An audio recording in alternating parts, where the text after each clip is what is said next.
გამარჯობათ, თქვენ უსმენთ ჩოხატაურის ხმას, გამდა ცინცაძესთან ერთად.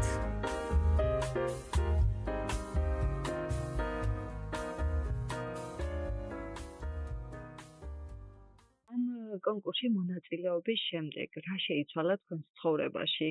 თუნდაც პროფესიის მხრივ, თუნდაც პირადში, შეიძლება სხვაგვარად დაინახეთ მერე უკვე რაღაცეები და რაღაცეები რადიკალურად შეცვალეთ. კონკურსის შემდეგ შეიცვალა ის, რომ მივხვდი იმას, რომ სწორი მიმართულებით მივდიოდი და იგივე გავაგრძელე სხვა ადამიანების აღიარება, კოლეგებთან თანამშრომლობა, სხვა მასწავლებლების აღიარება მეტად მნიშვნელოვანია. ანუ როგორი რაღაცა იცი, საქართველოში რაღაც კონკურენცია არის, სკოლას ეჯიბრება, მასწავლებელს ეჯიბრება, ბავშვებთან ვაჯიბრებთ ერთმანეთთან და ამ კონკურენციით რომ არაფერი კარგი არ ხდება, ამას უფრო მეტად მივხვდი და ძალიან მიხარია, რომ მე მოსწავლეებს ვათანამშრომლებდი, თანამშრომლობდი სხვა მასწავლებლებთან. ამიტომ კონფლიქტს არაფერი არ უდგას წინ, მაგრამ იმ კონფლიქტის გაჩაღებაზე უფრო მეტად, უფრო კარგია თანამშრომლობა, იმიტომ უფრო წინ წავა. აი მაგალითად, ზოგიერთმა ჩემმა კოლეგამ, რომელიც თუნდაც ოზურგეთის ერთ-ერთმა ქართულის მასწავლებელმა ისეთი ცუდი კომენტარი დაწერა.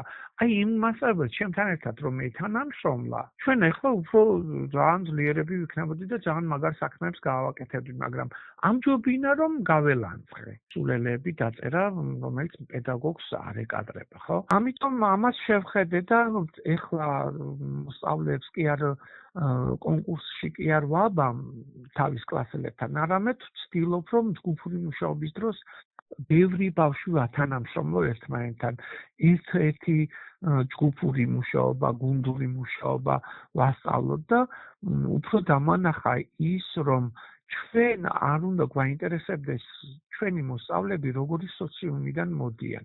ჩვენ უნდა გვაინტერესებდეს და ინტერესდებოდეთ უნდა სად მიყვავს ჩვენი მოსწავლეები, რა სიმაღლეებზე უნდა ავიყვანოთ. ყველაზე მთავარი ეს არის. ამიტომ იმასარ გავთვალე, რომ ჩემი მოსწავლეები რა სიმაღლეზე უნდა ავიყვანოთ და იმ სიმაღლეების შემდეგ უკვე დამოუკიდებლად როდის დაიწყებს დამოუკიდებლობას. ამიტომ მე მივხვდი, რომ სკოლაში არაა აუცილებელი აკადემიური ცოდნა მივცე მოსწავლეს. სკოლაში არის აუცილებელი შრომის მოყვარეობა ვასწავლო, შედეგები მივცე უნარჩვევები, დამოკიდებულებები, ღირებულებები და მე რა თქმა უნდა, უკვე როდესაც გაძლიერებული ყავს, კრიტიკული აზროვნება ჩამოყალიბებული აქვს, თავად მიიღებს გადაწყვეტილებას და მე ვფიქრობ, რომ უმაღლეს სასწავლებელში უნდა დაიწყოს ბავშვმა აკადემიური ცოდნის მიღება. იმიტომ რომ შეიძლება აკადემიური ცოდნით მიდიოდეს სკოლაში, ასწავლიდე, მაგრამ 30 ბავშვიდან შეიძლება 5 ბავშვი გამოყვეს, მაგრამ 25 ვეღარა. ხო, ამიტომ ყველას არ შეუძლია. ამიტომ ჯერ სხვა კომპონენტებით უნდა მოამარაგო მოსწავლე და მერე უნდა გაუშვა იმ ცოდნის და განათლების შესახებად, რაც მეტად მნიშვნელოვანია ახალგაზრდისთვის და აკადემიურ სწავლებში. ბატონო ლადო, როგორ შეიცვალა დამოკიდებულება მოსწავლის მიმართ, როგორ შეიცვალა ზოგადად თქვენი აზრით მიდგომები? დასგვეტყვით ამასთან დაკავშირებით. წინა თაობის მასწავლებლები, რომ მაგალითად მე ვინც მასწავლიდა სკოლაში, ისინი იყვნენ ორიენტირებული ცოდნაზე. რომ წამეკითხა, ოღონდ დამეზეპირებინა და ოღონდ ეს ცოდნა მიიღო, მაგრამ ისინი არ გვეუბნებოდნენ, რომ მეტად მნიშვნელოვანია თქვათ უნარჩვევა, სხვა დამოკიდებულება, ღირებულებები ქონოდა, იმიტომ რომ ამ კუთხით არ გვესაუბრებოდნენ და არც ვიცოდით. და არც ისეთ აქტივობებს აკეთებდნენ, რომლითაც მისაღწევი იქნებოდა როგორც ცოდნა მიგვეღო, უნარჩვევები და დამოკიდებულებები, ანუ არაფორმალური განათლების ელემენტები საერთოდ არ იყო იმ პერიოდში და რაღაც კომუნისტური განათლება იყო იმ დროს, რაღაც ყველა მოსწავლეს ერთი და იგივე წიგნი ჰქონდა, როგორც თბილისში, ასევე ლანჩხუთში და ასევე ბათუმში და არაფერი რაღაც სააზროვნო, კრიტიკული აზროვნების უნარები სრულიად ნული იყო, იმიტომ რომ ჩვენ არ ქონდა თავისუფლად გვემსჯელა, ჩვენ არ ქონდა გვეთქვა მე ასე გავიგე, მე ასე აღვიქვა, არა მასწავლებელი რასაც იტყოდა ის უნდა დაგვეჯერებია, გვეგონა რომ ის იყო სწორი და ჩვენ რომ სხვა შეხედულებები ვქონდა ეს დანაშაული იყო. დანაშაული იყო, ხო.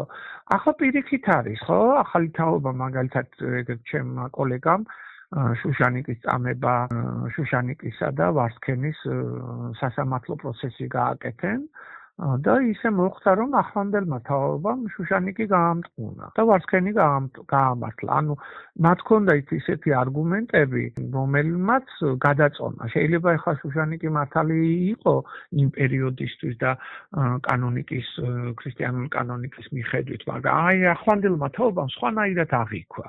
ხო და ეს ჩემს კოლეგას ქართულის მასწავლებელს არ გაუპროტესტებია და არ უთხრა რომ ეს როგორ შეიძლება შუშანიკი როგორ სასამართლო პროცესი როგორ წააგო შუშანიკმა ეს არ უთქვია ის დატოვა ბავშვები იმ აზრზე როგორი აზრიც და რა არგუმენტებიც ჰქონდათ ამიტომ მეტად მნიშვნელოვანია რომ თუ გვინდა ჩვენ მოსწავლეები კრიტიკულად მოაზროვნეები იყოს ისინი შევეკითხოთ დავაფიქსიროთ მისი აზრი და დავტოვოთ რა აზრზეც არის ანუ არ უნდა უთხრათ შენ ახლა ძალიან სხვანაირად ფიქრობ არა შენ შეიძლება სწორი მაგალითი უთხრა და არ დააძალო მას მე თავად გაიაზრებს იმას და თავად ამოუტივდება და თქვათ არაფორმალური კი არა აი არაოფიციალური განათლებით თავისთავად ცხოვრებაზე ისწავლის ხო აი მაგალითად თუ არაოფიციალური განათლება, როდესაც ბავშვი მიყავს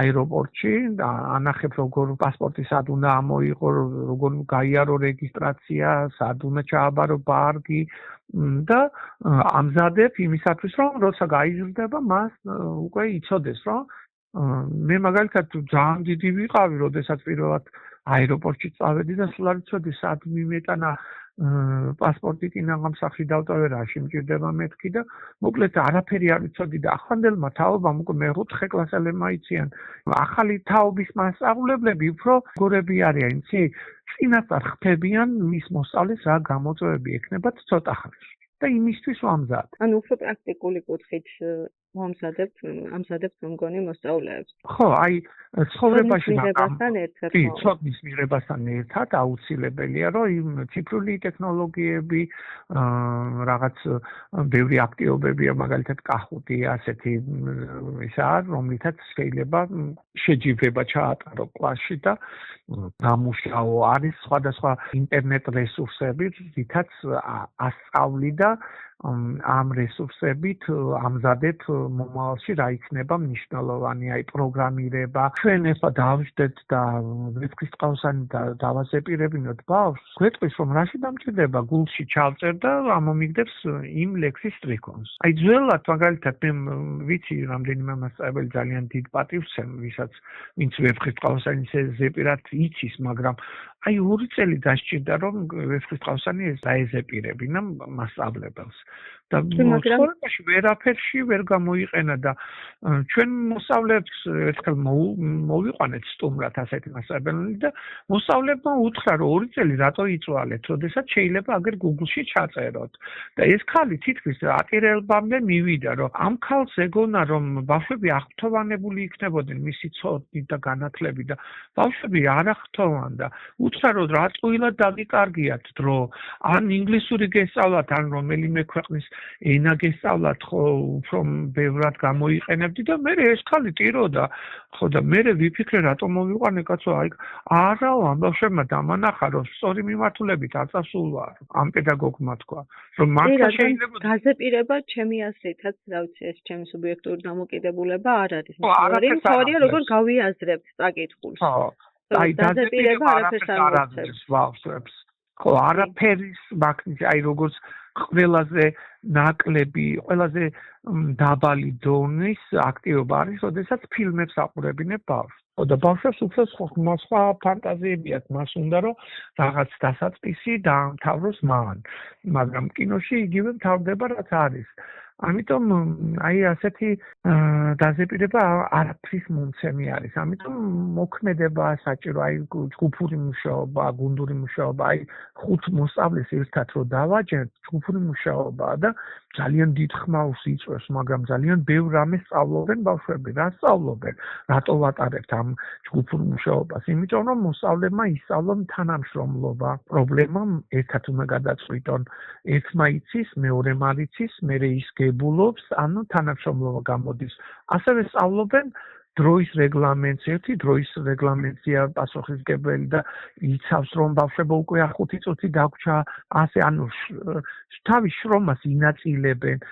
ასევე კონფლიქტები წარმოიშვება და კონფლიქტების მოგვარებას სწავლობენ ჯგუფური მუშაობის დროს და აი ამიტომ ვაკეთებთ რომ უნარჩვევები, დამოკიდებულებები ცოდნაც მიიღონ ბავშვებმა და ამით განსხვავდება და აი თანამედროვე მასწავლებლები უფრო ამ კუთხით უფრო კარგები არიან და პრაქტიკულად ასწავლიან და ანახებენ ყველაფერს. კი ბატონო. თქვენ ხშირად საუბრობთ მოქალაქეობრივ პასუხისმგებლობაზე. რატომ გახდა თქვენი აზრით ეს თემა მთავარი პროფესიული მისია? მოქალაქეობრივ პასუხისმგებლობა მეტად მნიშვნელოვანია, რომ ყველა ქართველს და ყველა მოქალაქეს თავის პასუხისმგებლობა ჰქონდეს რაღაც თემის ირგვლივ. მაგალითად, სამშობლოს სიყვარული, სამშობლოზე კარგი ლექსის წაკითხვით და დაზეპირებით კი არ შეგიყვარდება, არამედ გიყვარდება შენი სამშობლო, როდესაც შენი ქვეყნისთვის ხეზს დაარგავ, სოფელს დაასუფთავებ, ქალაქს, უბანს, რაღაცას კარგს რომ გააკეთებ, შენი ქვეყნისთვის რომ იბრძოლებ, იშრომებ იმისათვის, რომ უფრო უკეთესი იყოს, არსებული რეალობა რომ შეცვალო. სამოქალაქო პასუხისმგებლობა, როდესაც შენ თავზე იღებ პასუხისმგებლობას და აკეთებ რაღაც ცვლილებას ჩადიხარ და ცდილობ რომ არსებული რეალობა შეცვალო და ეს ბავშვებს უნდა დაანახო. თქვენი აზრით, რამდენად მნიშვნელოვანია ის, რომ ჯერ კიდევ სკოლაში მიიღონ სამოქალაქო განათლება ბავშვებმა? ხო, სამოქალაქო განათლება ამ პერიოდმა უფრო მეტად დაგვანახა, რომ აი სამოქალაქო განათლება მეტად მნიშვნელოვანია, იმიტომ რომ ჩვენ მომავალში გვჭირდება ახალგაზრდები, ლიდერი მოსწავლეები გვჭირდება, ახალგაზრდები გვჭირდება ასევე პატრიოტი, თავისი ქვეყნის პატრიოტი, მარტო მაღალი ხელფასი კი არ უნდა გქონდეს, არამედ თავისი ქვეყანაზე თუ მოითხოვს ადამიანი სამშობლო რაღაც დაცვას, შენ გადადო უნდა თავი და ეცადო რომ შენი ქვეყნისთვის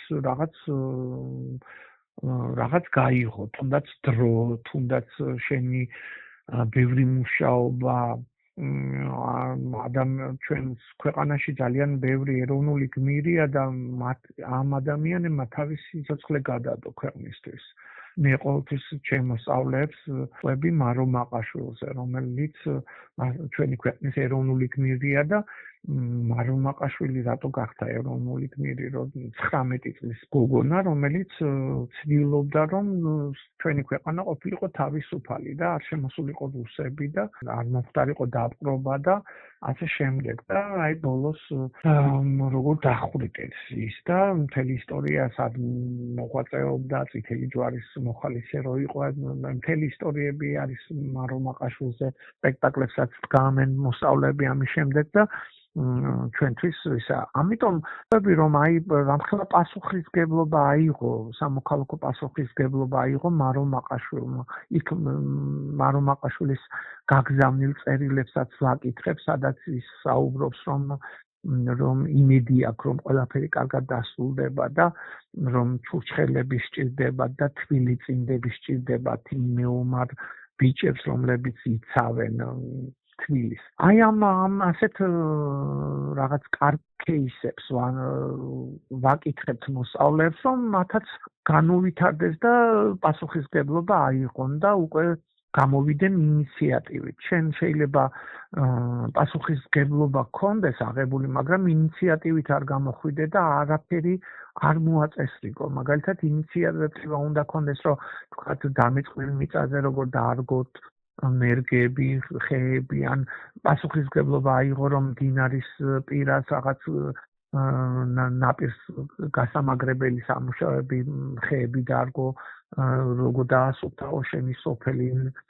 ნაგავისგან, აიღო თქვათ ნარჩენები და აი ამ ასეთ რომ იბრძოლებდა აი ეს პატარა მაგალითებს, როდესაც მიცემდა სხვადასხვა ინიციატივები ექნებათ არსებული თემში არსებული ან ქალაქში არსებული პრობლემების მოგვარებაზე, უკვე თავის სამშობლო უყვარდება. აი ევროპის რამდენიმე არა, თითქმის 27 ევროპის წევრ ქვეყანაში ნამყოფი ვარ და იქ ახალგაზრდასაც ხვდებოდი და აი მაგალითად პოლონეთში ხო არის სხვადასხვა მუნიციპალიტეტებია, ქალაქებია. ყველა მუნიციპალიტეტი ეჯიბრება და აი არ ვიცი ისე უყვართ თავიანთი ქალაქი, აი ვროცლავის გუნდი იყო, რომელიც ეჯიბრებოდა ყველას, რომ ჩვენ ამას ვაკეთებთ, ჩვენ ქალაქს ასე ვასუფთავებთ და მათი ინიციატივების ფესტივალი იყო მთელი პოლონეთის მასშტაბით. საოცარი ისტორიები მოვისმინე, რომ აი მისი მუნიციპალიტეტებისთვის, ქალაქებისთვის რაებს აკეთებენ მოსწავლეები, რომ ისინი კონკურენცია გაუწიონ სხვას. კარგი საქმის კეთებაში და ეს კონკურსები ძალიან აჩქარებს ევროპაში, რომ ბავშვებმა თავისი პასუხისმგებლობა აიღოს სამშობლოს მიმართ. რომ ევროპის თითქმის ყველა ქალაქში ვარ, სახელმწიფოში ვარ ნამყოფი და თქმა უნდა ძალიან მრავალფეროვნებაა. ესტონეთში სხვა არის, პოლონეთში, პარიზში, იტალია რა თქმა უნდა განსხვავებულებია, მაგრამ აი ვერ წამოხვალ აი ამ ქვეყნებიდან განათლების კუთხით, რომ რაიმედ პატარა შენიშვნა გქონდეს. თითქმის ყველაფერი გათვალისწინებული არის და მოსწავლეზე ორიენტირებული სწავლება აქვს და სხვა ტემპერამენტიც არის. ახლა მაგალითად ესტონეთში ვიყავი ერთ-ერთ სკოლაში, რომელშიც სწავლობდა 1900 მოსწავლე. და სრული იდილია და სიჩუმე და სიმშვიდე იყო ამ სკოლაში, მაგრამ მაგერ ჩიბათის სკოლაში ორი გურული ბავშვი ანგრევს ყველაფერს. ხო, აი ტემპერამენტზეც ბევრი არის დამოკიდებული. ხო, იმათ უფრო მშვიდი საქმე, მაგრამ ძალიან განსხვავდება იმით, რომ სიმშვიდეა ბავშვები არიან როგორიც, აი დამშვიდებულები არიან არანაირი შიში, ან ბულინგის, ან რაღაც ძალადობის კუთხით არ აქვს და ძალიან თავისუფლად გადაადგილდებიან, გაკვეთილზე შედიან, სვამენ შეკითხვას. არის მომენტი, როდესაც ძალიან კრიტიკული შენიშვნები აქვენ ბავშვებს და სწავლებლები არ ბრაზდებიან. ჩვენთან საქართველოში როგორი სიტუაცია? საერთოდ მინდა გითხრათ, რომ სკოლა არის პატარა სახელმწიფო და რა მოვლენებიც ხდება ქვეყანაში, იგივე ხდება სკოლაში. აი მაგალითად ჩვენს ქვეყანაში ახლა ძალიან დიდი არეულობა, დაძაბული სიტუაცია, იგივეა ნებისმიერ ქართულ სკოლაში. დაძაბული სიტუაციებია, კონფლიქტებია, სკოლა შეიძლება რამდენ ორ ნაწილად იყოს გაყოფილი ზოგია. ანუ რა პროცესებიც ქვეყანაში იგივე პროცესები მიდის სკოლებში და რატომღაც ეს გამოძახილია და აი ერთ-ერთმა ჩვენმა ძლიერმა ფსიქოლოგმა უზნაძემ თქვა, რომ სკოლა არის პატარა სახელმწიფო და მისი მოქალაქეები არის მოსწავლეები და აი ადრეული ასაკიდან უნდა დაიწყოს მოსწავლემ იმაზე ფიქრი, რომ ის გახდეს ქვეყნის მოქალაქე, აქტიური მოქალაქე და იზრუნოს თავის სახელმწიფოზე და მოსწავლეობის პერიოდში თუ ამ ყველაფერს ვასწავლით, როდესაც უკვე სწავლას დაამთავრებს, უკვე შემდგარი პატრიოტია, შემდგარი მოქალაქეა ისო.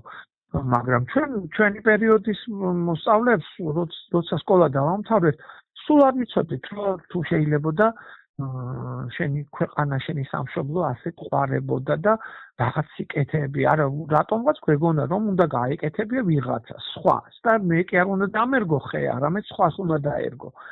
ხო, აი ამას ნაგავს რო დავინახავდით მოსწავლეების პერიოდში, როგორ შეიძლება და ჩვენ გასულიყავით და თურმე მეტად მნიშვნელოვანია რომ ის ნარჩენები რომელიც ყრია ქუჩაში ჩვენ ავიღოთ და ამით უნარჩვევები გამიმტკიცოთ და შემდეგ ისეთი კამპანია ჩავატაროთ რომელიც სხვას მოუწოდებს რომ არ დაყაროთ ნაგავი და უფრო სუფთა გარემოში ვიცხოვროთ. ამიტომ რა თქმა უნდა ხშირად ხდებით თაობებს შორის აზრთა სხვადასხვაობას. როგორ უნდა ვისწავლოთ ერთმანეთის მოსმენა? ხო, ახალ თაობებსაც უყვით, მაგალითად ჩვენი თაობის მასწავლებლების სხვადასხვა დამოკიდებულებებზე, მაგრამ უფრო მეტად ახალგაზრდები უფრო თმობენ და რატომ?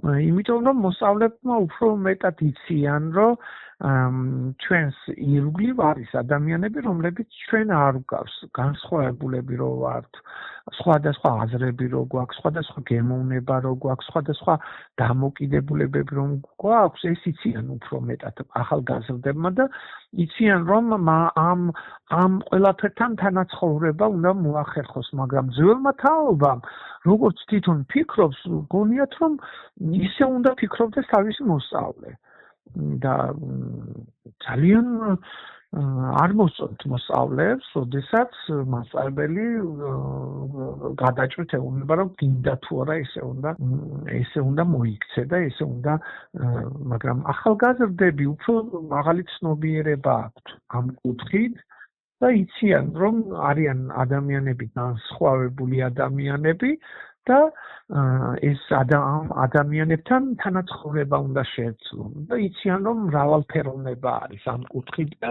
შემთხვევაში უნდა შეიკავონ თავი. ამიტომ ვფიქრობ რომ ახალი თაობა უფრო ძალიან მაგარია ამ კუთხით ვიდრე ვთქვათ ძველი თაობა.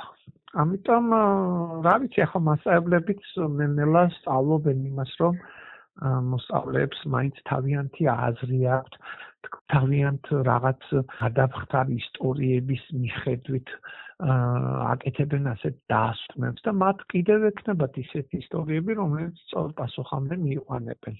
როცა ბავშვები აქტიურად ერევიან თემის საკითხებში, ან პრობლემებში, რაც ჩვენ ირგვლივაა, იცვლება თუ არა საზოგადოების დამოკიდებულება და როგორ? მეტად მნიშვნელოვანია რომ მოსწავლეებს ვასწავლოთ, რომ თემში ან სკოლაში არსებული პრობლემების მოგვარება სწორედ მათ უფრო მეტად შეუძლია და ამის мотиваცია უნდა მისცე და ამის გზა უნდა დაანახო და უნდა ასწავლო რა არის ადვოკატირების კამპანია. ადვოკატირების კამპანია არის, როდესაც მოსწავლეს ეუბნები, რომ აბა გავიგოთ, ეხლა ვინ რომელი ორგანო იქნება დაინტერესებული ამ ყველაფრის მოსაგვარებლად. მაგალითად, თუ ნარჩენებია სულ ქუჩაში, სოფლის გამგებელი უფრო დაინტერესებულია მისი დასუფთავებაზე, ვიდრე ვთქვათ სკოლის დირექტორი. მაგრამ თუ სკოლაში რაღაც ძალიან დიდი პრობლემაა, მაშინ სკოლის დირექტორია უფრო დაინტერესებული მის მოგვარებაზე და აი ამას ასწავლი რომ ჯერ პრობლემა როდესაც დავინახეთ პრობლემა ვინ იქნება დაინტერესებული და შემდეგ აი მაგალითად დასუფთავების აქცია იყოს და საჭირო ბავშვები მივიდნენ ადგილობრივ თვითმმართველობასთან გააცნენ რომ პრობლემა იყო აი ასეთი რაღაცეები მე ვსთხოვეს რომ ხელთათმანები პოლიეთილენის პარკები პირბადები მიეყანათ მისთვის და ყოველთვიურად დაასუფთავებდნენ მე ერთი ორი თვე რომ დაასუფთავეს მე მივიდნენ და უთხრეს რომ ახლა ყოველ თვეში ისე იგი ჩვენ ამდენ დასუფთავება მარში გამოიღო შედეგი და ისე იგი რაღაც აქტივობა უნდა მოვიფიქროთ და მე უკვე ბანერები მოსთხოვეს დაბეჭდა რომ გთხოვთ არ დაყაროთ ნაგავი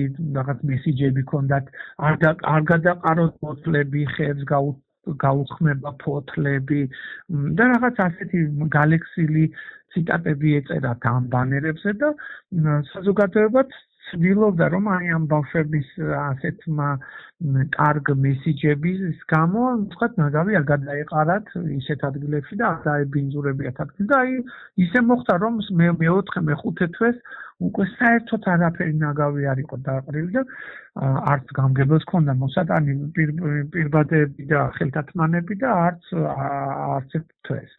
ამიტომ ვისაც ბავშვს დაანახებ შედეგს მე ქმედით ქცევაში გადადით და ეს კომპეტენცია სწორედ იმით შედგება ცოდნა, უნარები და დამოკიდებულება და მეოთხე კომპეტენციათ ამბობენ რომ ეს ქმედით ქცევაში გადატანა და ეს ნიშნავს იმას, როდესაც ვთქვათ მოსწავლე უკვე სხვას რომ მიუთითებს რომ არ დაყაროს ნაგავი და რომ უკვე აპროტესტებს რომ არ მოსწონს რომ რაღაც პრობლემა იჩენს თავს.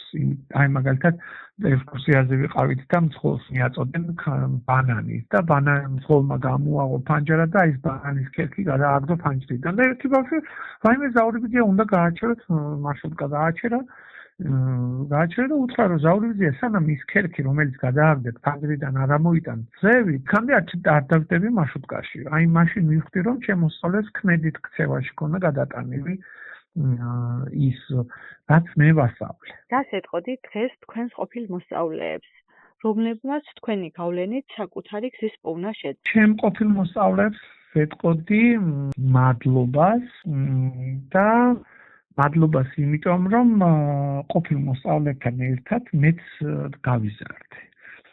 და მადლობას იმიტომ ვეტყოდი კიდევ რომ მათგან უფრო მეტი ვისწავლე, მათგან უფრო მეტად გავძლიერდი და მათთან ერთად უფრო მაგარი საქმე გავაკეთე შემდეგ, ან მათთან თანამშრომლობით უფრო მაგარი საქმეების კეთება გამომივიდა შემდეგში და მადლობა ჩემ მოსწავლეებს იმიტომ რომ მე იმ პერიოდში, როდესაც მათ ვასწავლიდი, მე მაშინ ვიბრძოდი, რომ მოსწავლებელი გამხდარიყავი და აი გვერდში რომ დამიდგენ,